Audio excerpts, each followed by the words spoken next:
welcome to the Franchise Life. I am your host, Stacie Shannon. Today, we have a very special guest with us. His name is Vincent Kisch, and he is from Flagler Floral Company here in the Palm Beach County area. Welcome, Vincent. Oh, thank you for having me. Excited to be here. My pleasure. So Flagler Floral was founded in 1972. You currently have locations in the Palm Beach area, Port St. Lucie.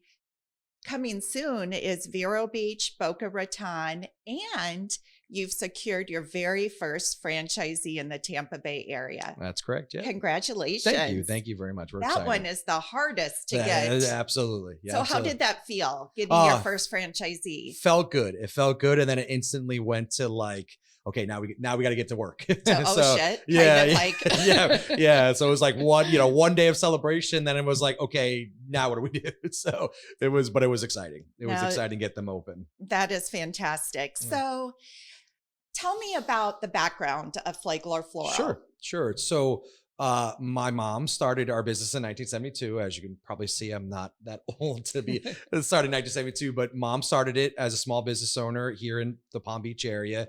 We mainly focused on weddings and events, and we took that company all the way until 2019.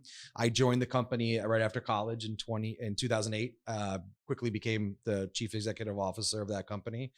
I took it over fully in 2016, and then COVID hit. And we had to figure out a way to maintain our employees and to keep our employees on the schedule and keep the employees paid. So we went into the retail side of it, which is never, you don't really mix. You either do the big events or you do the retail side of it. We made some national partnerships and we realized this is really awesome and it's great. And we were doing things differently than any other florist in their partnership network was doing. And then we quickly realized that we had something here. We had some lightning in a bottle here. And then we realized very quickly that we could probably franchise it. We opened a second store. We tested the waters. Then we met with a franchising company and the rest is history. And we got our first franchise in May of last year. So really the pivot in your business model during COVID turned out to be a blessing in disguise. Biggest blessing of our life. The biggest blessing of our life. Yeah. That is crazy. Yeah. It is. And we were never focused on that side of it. It was always events. We did a lot of events. We did 450 events a year. So we had revenues over $1 million. So it was but then COVID hit and it went to nothing overnight. And it was very scary. And do you still have the event side of your business? We sold it. It's still up and running and we're very happy for them and they're doing very well. It's still up and running. We do events in our business model, but it's more smaller events. It's more takeaway events. So it's more of a smaller event.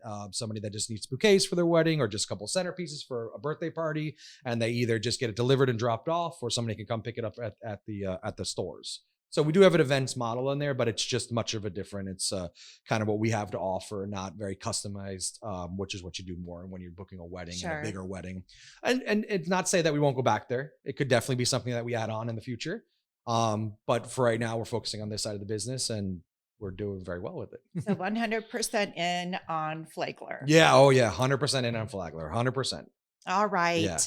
So what does your competition look like in this space? I will tell you, I mean, I have access to hundreds of different brands as a franchise broker. This is one area that I don't see any competition. Nope. Yeah, that's the best part about our business. So the competition is unfortunately the mom and pop flower shop in each city. The big guys are actually our partners. So not many people know this, but when you buy a 100 flowers order of flower or a FTD or Teleflora or any of those big guys, they go to the local flower shop. So we are premier partners in every one of those local partnerships, every one of those national partnerships. And when you become a franchisee of ours, you get that premier look, the premier shop, they call it. So kind of our competition is also a partnership, which is very weird in every business. And you go in against, when you open in your city, you're really looking at the local florist. That's the local mom and pop florist that's been there forever. And and kind of do things stuck in their ways. And we're kind of bringing in new opportunity. Our flower shops look totally different than any other flower shop. It's more modern. It's more clean. It's very pretty. Our flower shop in West Palm Beach, when people walk in, they like, I'd never seen a flower shop anything like this. So that's our model. So it doesn't look like any other flower shop. So that's your competition. So really there is no competition. It's really, and then as far as on the franchising side, it's not really many people that you can franchise with. There is 1-800-Flowers does offer a franchise model. But again, like I said, we're partnerships with them. They're a national partner of ours. So it's kind of, and we're also less expensive than a $100 franchise, and that's it. There's nobody else franchising flower shops. Well, good for you. Yeah, so we found a market. Your niche. Again, that's why we quickly moved over and quickly turned over to this side of it, because we were just like, no, there's got to be somebody else franchising. This has to be, and we're like, no, nobody else is franchising. So the national partnerships sound awesome, Yeah. but to an investor, if I'm interested in Flagler Floral, what does that mean to me at the end of the day? So you get our brand, our support system, and our training. So anybody could technically open a flower shop. Could open a flower shop tomorrow if you wanted to. But there are ways to buy what you need, buy the flowers, design, how to design profitably. There's only a certain amount of money that's in every order. And you can make a flower piece beautiful, but that flower piece is going to be up and over your profit margins. We teach you on how to design something beautiful, still design something within the recipe margins, but still make it beautiful and still make money off of it. That's what our support is. That's what our support there is. And then as far as going forward, there are ways to work the national partnerships. They're not it's not the easiest thing in the world. And you could go the opposite way and you could lose some money on the national partnerships. So we teach you on what you really need from the national partnerships, because they'll sell you anything. They'll sell you marketing, they'll sell you a website, they'll sell you all kinds of stuff. And we tell you what works, what didn't work, because we tried it all. We tried everything. We tried what really did work, what didn't work, what works on the marketing side, what doesn't work, where it's just like they're just trying to get money out of you. So we teach you all that and teach you on how to do your internal business. And that's what makes us so unique, is that you work with the national partners, they pay your bills, they keep your lights on, they keep your employees happy, and then you go and start expanding what we call our local internal customers, your local funeral homes, your local, or you start going to your marketing events. And then we teach you on our website. We have a website platform that's your website. Everybody has their own website, so it's not like one national website. You have your local website. We teach you on how to market that. We teach you what to do, what not to do, where to put your marketing dollars in there, and how to create that menu flow business. And it slowly picks up over time. And then all of a sudden you're at 50% you to the national partners, and you're just on cruise control at that point. And that's what we show you, is we show you how to keep that, how to not rely so much on them, and how to keep building your side of the business. Sure. So I noticed in some of your marketing materials, you used the word reimagined franchise system. Yep. What does that mean? Their side is really awesome about us is when you buy a Flagler Floral franchise, you get a pretty large territory. Sometimes that territory could be based on population. Sometimes that territory is based on need. We have internal need that we've gone through our partnerships, our national partnerships, where they have said, we need florists in this area. We don't have enough. We don't have enough florists in this area to create the demand. So we build our territories off of that. So it's not like you're just in a little city, you open up in West Palm Beach and all you guys want West Palm Beach. You might get the whole county when you open up your territory. And that's part depending on the need. Yeah, depending on the need. And that's also what's great about us is that's also so nobody else can go into that area. So that's one of how we reimagine. The second one is when you start getting into a multi store platform. So if you want to buy more stores, technically you don't have to open another store in another territory.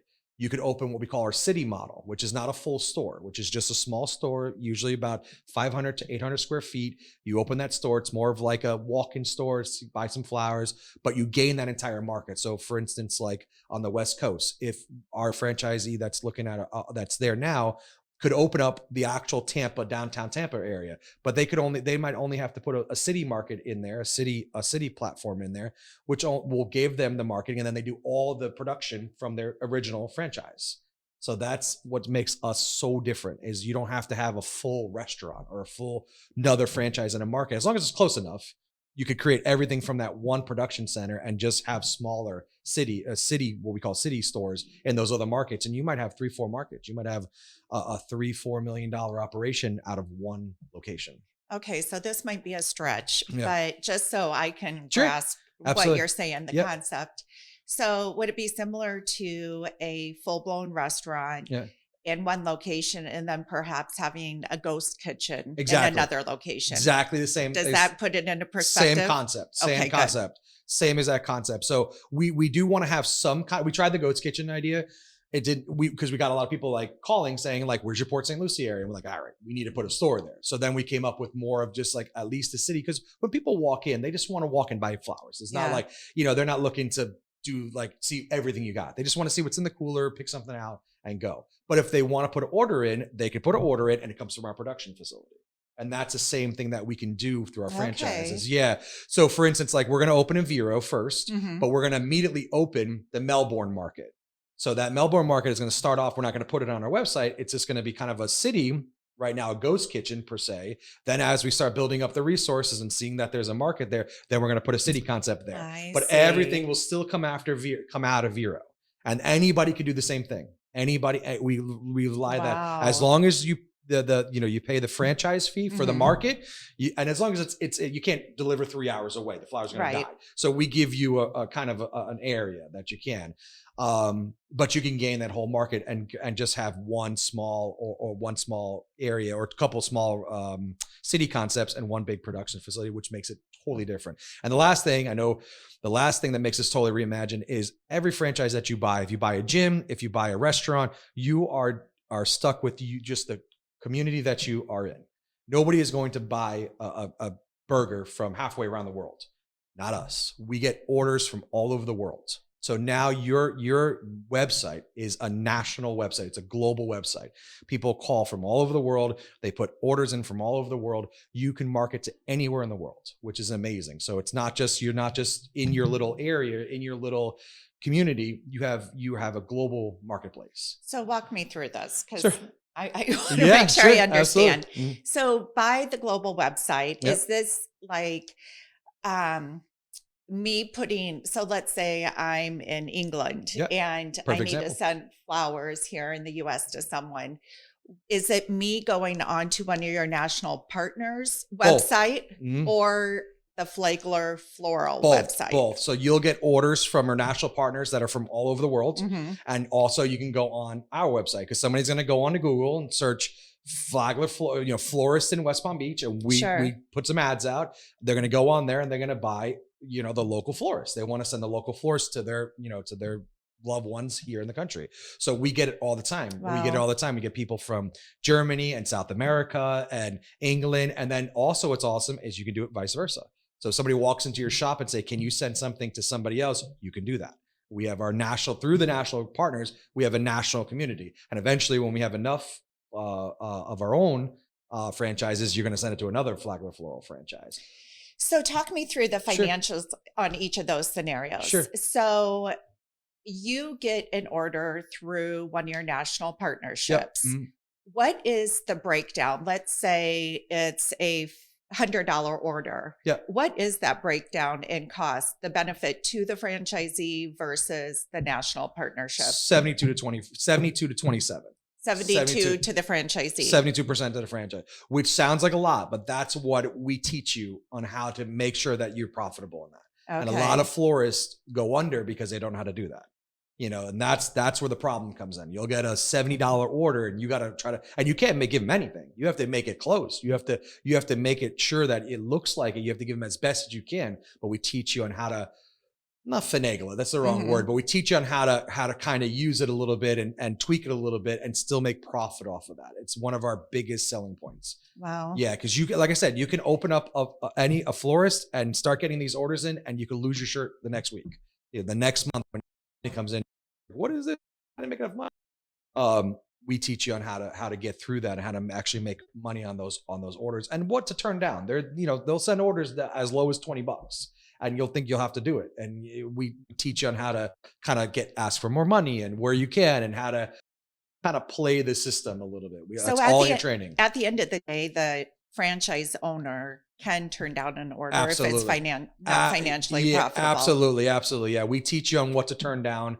We teach you on how to turn things down. Everybody is, every national partner is, I guess is a little like different rules on how to turn down the order. So yeah, there are, so you could turn down orders, and we teach you on how to turn down orders. We teach you when to turn down orders. That first month, you kind of want to just get your numbers right and get your numbers way up, especially if you're in a new, an area that's underserved, just so you can become the new kid on the block and the big kid on the block. Then you go into the next one. And then that's when you can start by month 2, 3, you could start saying, we need more money on this. We need more money on that. No, we're not doing this. So that's how we teach them how to do it. So out of curiosity, from your experience, your corporate locations, what is one of the largest orders you've had? And I'm guessing it's event-based. Yeah, no, absolutely not. Actually, no. So we have this really good customer. I'm not going to say his name, but he's a really good customer, and he loves sending his wife business. Loves sending his wife flowers, and we actually created something on the website for him. It was a 500 rose piece. And it took 3 guys to wheel it into his shop, into his house. And it was a very large order, over $1,000 for one piece. So very profitable, very good, but it was very big. And he orders a lot. He did a beautiful flower piece for Valentine's Day from us for his wife. So he does anniversary. Usually does 3 times a year. He does an anniversary, her birthday, and Valentine's Day. And he's a head of a business, a head of a corporation. He lives where our corporate shop is, but we get a lot of pieces out to Palm Beach. We have a lot of pieces to celebrities. We've done a lot of celebrities in our area because it's Palm Beach. We have a lot. Yeah, we have a lot in Palm Beach. Yeah, we get a lot of celebrities. We've delivered to some ex-presidents. I'm not gonna mention any names, but we've delivered to some ex-presidents. We've delivered some radio personalities, some actors. Does that ex-president perhaps live in Palm Beach? Island? Yeah, exactly. Yeah, we were for the last Christmas that he was president. It was like we were like the florist. Wow. We had like 6 or 7 orders go to him. So it was just like fun. Yeah. And I'd love to be the delivery driver. I made sure I did that delivery. Did. I was like, no, I'm going to do this one. I want to see what this is all about. So it was very interesting. But yeah, and then you gain those customers. So for instance, like we have a customer that sends about once a month sends flowers to the royal princess Duchess of, I forget what she is, but she's some royal princess in England, and she comes into our shop and we send it to England. We send it to a flower shop in England, to a royal princess. So we do that every about once a month. What a fun, it's a floral shop is just happy. It's just fun to walk into. So, for sure. Okay, let's transition to your first franchisee's experience. Sure. Because anybody listening to this, considering perhaps a Flagler Floral franchise, walk me through what the first few months of your Tampa Bay franchisee looks like. Sure. So they opened in a really great time because they opened right before Thanksgiving. They just got it. Thank God they got ready and opened right before Thanksgiving. So they were able to get the Thanksgiving holiday in. And then they got Christmas, all of December is one of our biggest months. They did all the Christmas pieces. So they kind of it was like trial by fire, definitely trial by fire. Cause they went up, you get almost double the orders during the whole month of Christmas. Or the whole month of December, because you get all your holiday orders and all that. And then they had a little bit of a low in January, but they gained some local, because they were there, they gained some local funeral homes there. So they gained their market where they were delivering. Now they're delivering. So they had a lot of funerals in January and then Valentine's Day. So they had a great 3 months to start off. Obviously, everybody's going to be a little different. If you start off in the summer, that's the low period for a business. It might be a little more calmer, but it gives you a chance to get your feet wet and get rolling and get going. But obviously from November to May is when we really start cranking it out and cranking the orders out. And you want to try to take as many orders as you can because the summer is a little slow. It is a little slower, Yeah. especially if you live in like a place like us where it's more people go back. Up in Tampa, they don't have so many snowbirds, but like we notice a drop because we have a lot of snowbirds Sure. that go back from where we are. But yeah, that was there. And there was some things, there was things that we helped them out with, and we walked them through, and just buying the flowers and Valentine's Day. We were trying to get them ready for Valentine's Day to like, okay, this is your Valentine's Day. It's gonna be rough. Like you just call us every day. We're here for you. And they did more orders than we did. So Wow. yeah, they did more orders than we did, and they had a very successful Valentine's Day. So what is the background? What's the history of? Is it a couple that invested? No. So what it was a family. It was a Okay. family. It was a mom and dad and a daughter.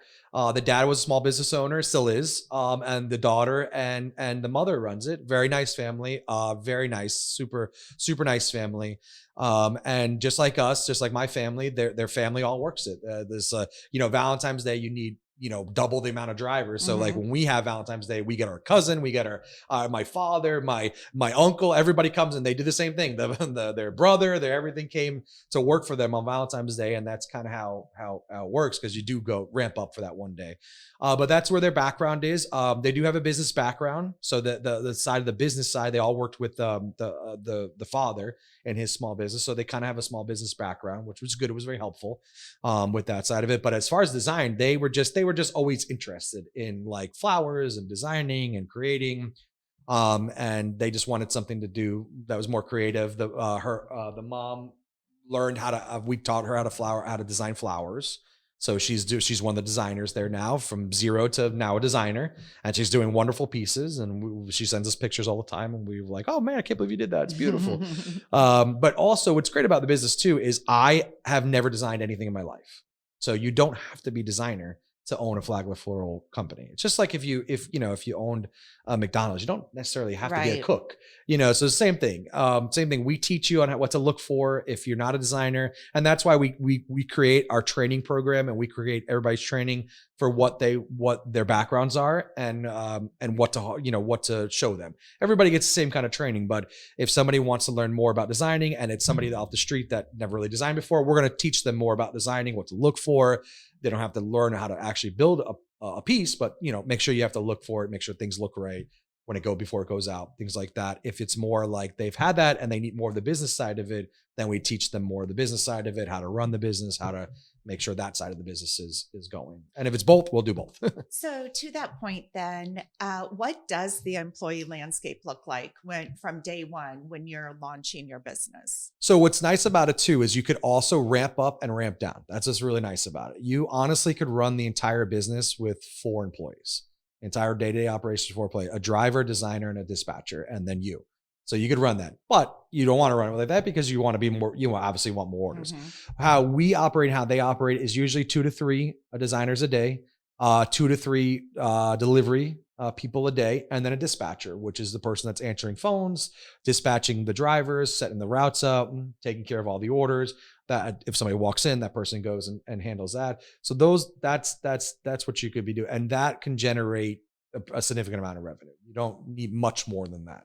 So when you mention doing the routing, do you have back-end technology that optimizes the driving routes? Yeah, one of our things that we've done, and that I think that we've tried out other systems, because there's a million out there. Every one of our national partners offers a system, and they're good in their own right. But we found a great system that we use that actually takes all the national partners' orders that come in through their sites to us. It takes our site. It's a POS system, all goes into one place, and then it all goes into one driving system. So when a driver they take out 10, 15 orders, and some of those orders can be BloomNet orders or 100 Flowers orders. Some of those orders can be FTD orders. Some of those orders are your orders. It doesn't matter, but they just take that route out, and then all that revenue is done at the end of the year, at the end of the day. So that's what the system does for it, where the other systems didn't really do that. And then also it provides all the confirmations. There's an app that comes with the system. So the drivers have kind of like an Amazon app where they go and they take a picture of the flower. At the delivery, if it's left at the door, they take a picture of that. So we have proof that it's delivered. And it goes back in that system. So if you need to look up something and somebody calls, I didn't get this order, we can look it up. We have proof. It's all built in the system. And then it has reports in the system as well. So it's a great system to use, and not many florists use it. I don't know why.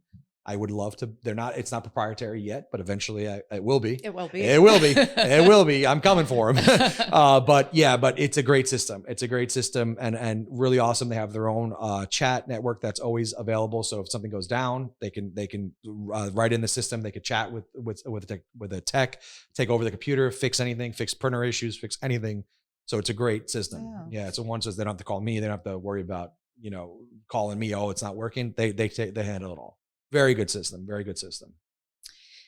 Okay, so you do allow for owner operator or semi-passive. Yep, absolutely. Yeah, we allow for it. Yeah, we want our passive to at least know what's going on in the business. To at least know, we don't want to be, in a different state. We want you at least to be able, because things happen. You might have to, and also the holidays. You might have to get involved in the holidays. It's holidays is a lot to throw on an employee. You might have to be the one kind of directing traffic during the holidays. So, passive, we allow it, but we want them to at least be, I guess semi-involved. So not totally passive, I guess.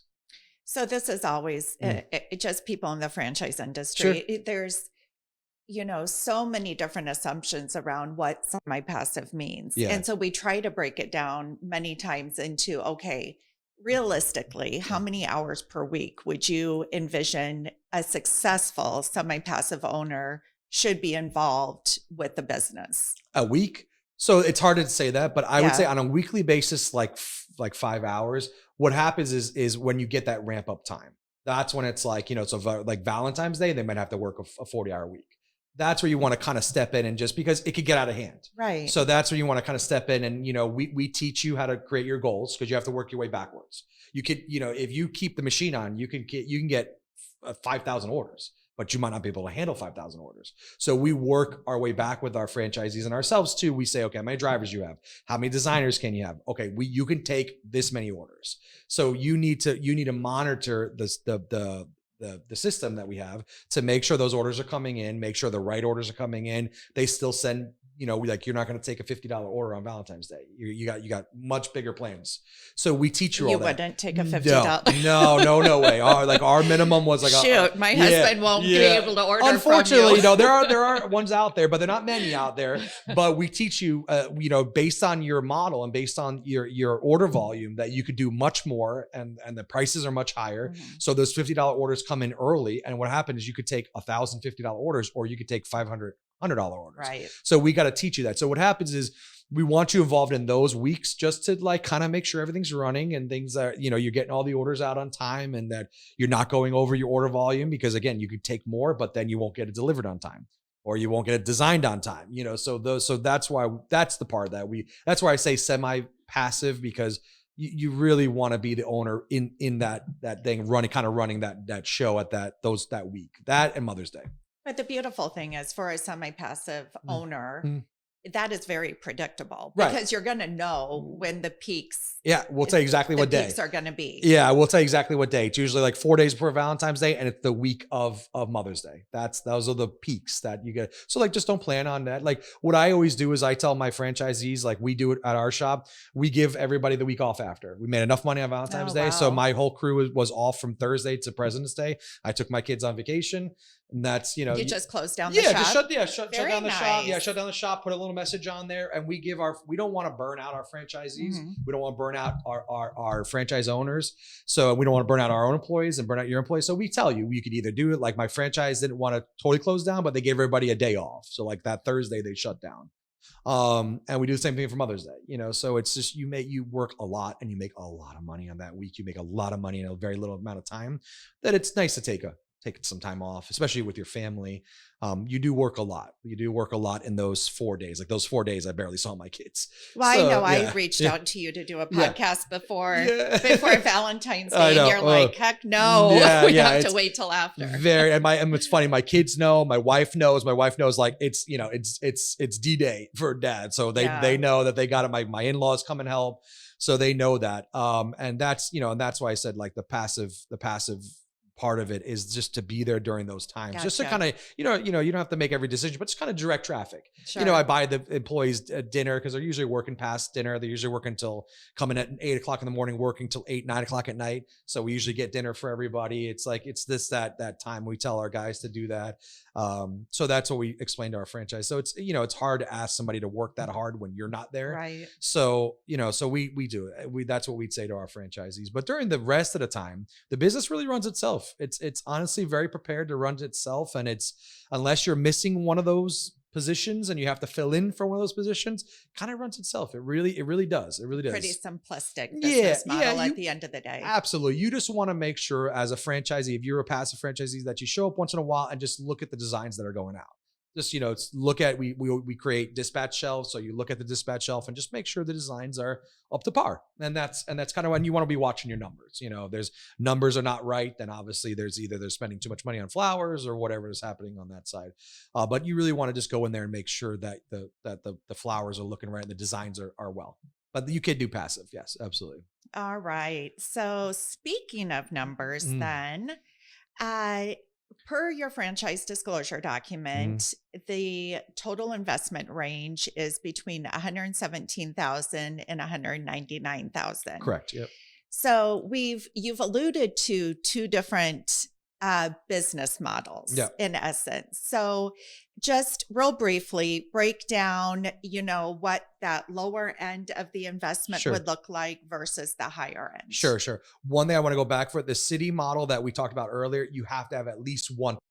So you can't have a city model without at least having one, so that we don't allow that to happen. But what the different investment is, you could either go into what our production facility model looks like. It's called our warehouse model or our retail store. And it's really based on where you're opening. So what we say is, like, when you're in a more competition place, where you're in like downtown Tampa, downtown city, where there's a lot more florists and you're more competitive, we don't want you to spend a lot of money on real estate. You're going to make money on the website. 90% of the orders come from the website anyway, on your local website. So we want you to build a smaller retail center. You always have to have a walk-in because people are going to walk in buy flowers, but it's much smaller. You're more in a warehouse. You're more worrying about the website, getting the orders out, taking more orders, doing more volume. That's what you're worried about on that side. If we see an area like where our franchise opened that is underserved and doesn't have a lot of florists, that we know you're going to get walk-in traffic, we want you more in a retail place. Also, we want to look at the cost too. If you're going to be in a downtown Miami or downtown New York or wherever, we don't want you spending $100 a square feet to get walk-in traffic. It's not going to add up. So we want you to be more in where you can create a warehouse, where you have a small walk-in area, and you still gain that market. You still gain the Tampa or the New York City market, but you're not in New York City. So that's kind of the difference. And then the smaller amount, really, it's the retail part of the business. The walk-in business is where you're going to spend the most money on to make that look pretty. We have certain things that we have to buy for that. Walk-in cooler, there's an additional cooler you have to buy for there. Where if you're in a warehouse, you don't really need all that. And that's where the different cost is. But we really try to push you. Not push you, that's the wrong word, but really try to steer you on which model to go to based on your territory. You can choose which model, but we're going to explain to you some of the downsides if you don't have that model. And then there's obviously some things that we have to show too. No, I like that. Yeah. All right. So total investment range, 117 to 200.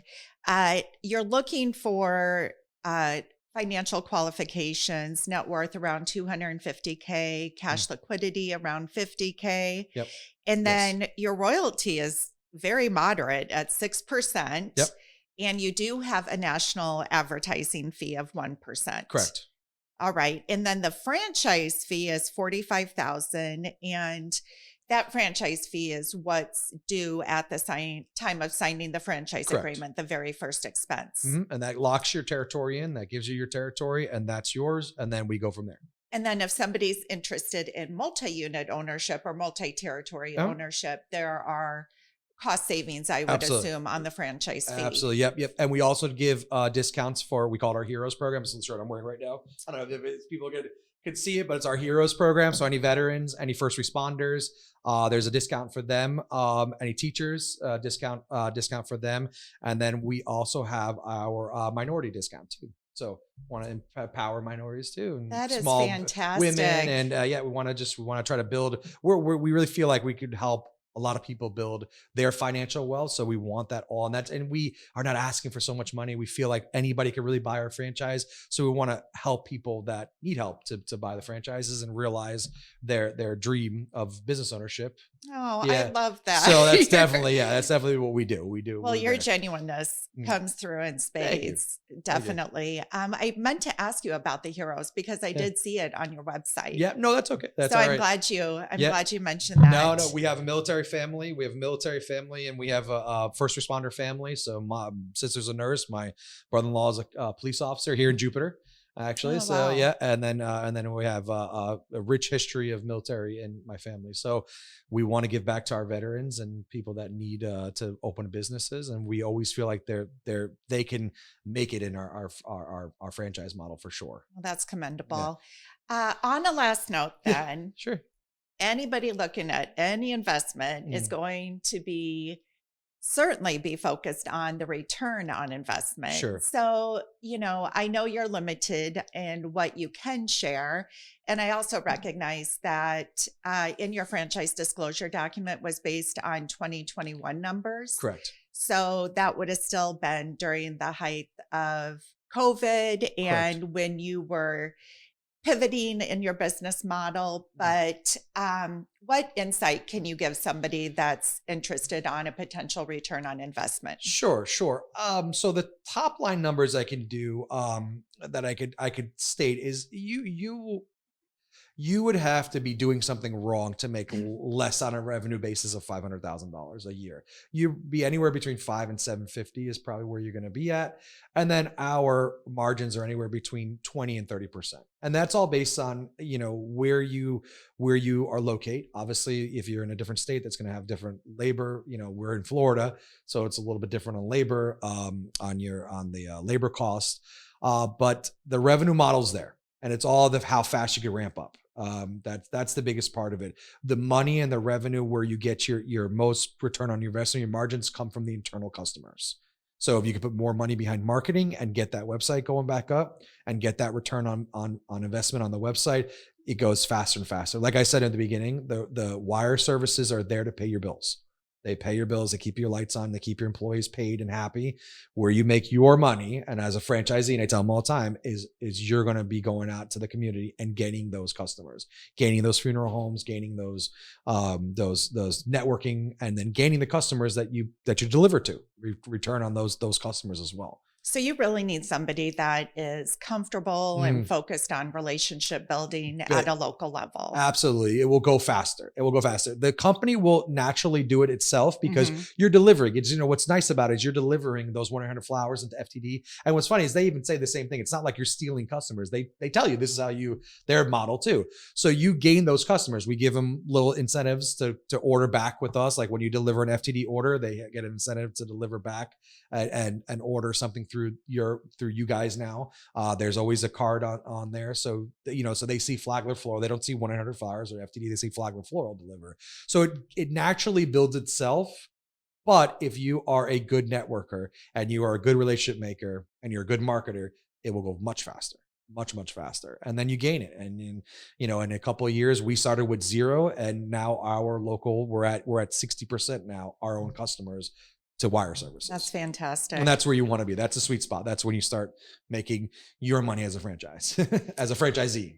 Sure. Well, Vincent, thank you so much for joining me today. And I love that you're local. So I'm going to have to pop in and check out. So just real quick, the West Palm Beach location, is that what the franchise model looks like? Yeah, that's where we take everybody. That's what the model looks like. That's where we model ourselves. It's a beautiful store. It's always decorated for all the holidays. And anytime you come in, if anybody's in the area around Okeechobee Boulevard, please stop in. We love to talk to people. And this is where you host discovery days for individuals that have gone through the process and the very end.